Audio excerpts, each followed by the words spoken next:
We just heard from the Deputy Premier, who says he still has full support from his party. Yeah, that's right. Well, questions have been raised this morning about John Barilaro's leadership after these extraordinary events that have transpired after he effectively moved all his ministers to the crossbench and effectively paralysed the New South Wales government unless he got his way. Well, this morning, the Deputy Premier and the Premier had a meeting in the Premier's office that went for about 25 minutes, and the Premier stood her ground and said, "Are you going to come back into the fold? If you're not, I will move you all to the crossbench and I will head to Government House to swear in a new ministry. And you also have to agree to be included or be a part of the coalition until the election 2023.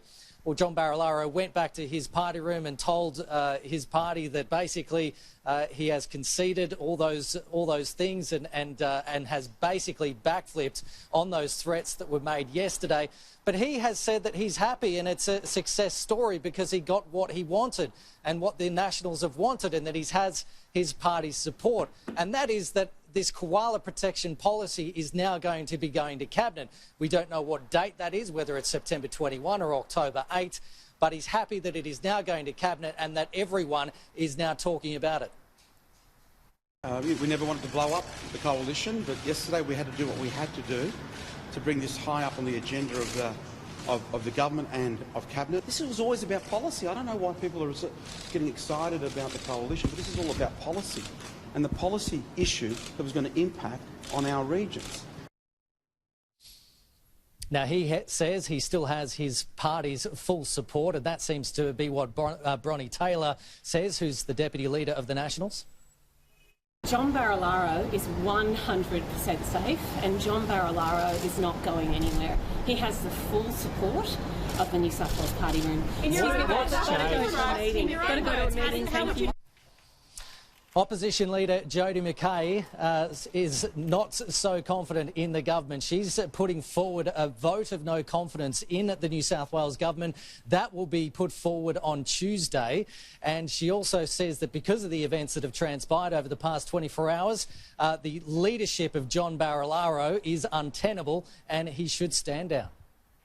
I believe his position is now untenable. He cannot continue to be the Deputy Premier of the state. I believe this Deputy Premier, while he remains as leader of the Nationals and as second in charge of this state, will continue to undermine the government at a time where we need stability and where we need competent decision making, and we simply don't have this. So today, what we've seen is the government try to display a front of unity once again. In a statement that was released after the meeting between the Premier and the Deputy Premier this morning. Following a meeting this morning between the Premier and the Deputy Premier, the New South Wales Liberal and Nationals coalition remains in place. This includes a commitment to supporting Cabinet conventions and processes. The matter will be dealt with at an upcoming Cabinet meeting.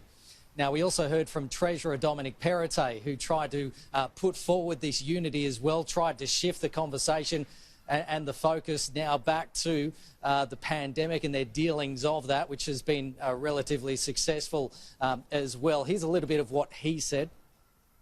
Well, it's a big win that the coalition is back together, and obviously there's been challenges over the last 24 hours, but what's most important is that the government's back to work where it should be, and that's focusing on the pandemic, the healthcare and the economic crisis that we face today. So, Danica, it's been a dramatic 24 hours in New South Wales politics. It seems like on the surface everyone is friends at once again, but I suspect there is some level of anger there, particularly within the Liberal ranks, in that it couldn't be dealt with behind closed doors. And the events that transpired over the past 24 hours definitely has done some damage, and this is not going away anytime soon.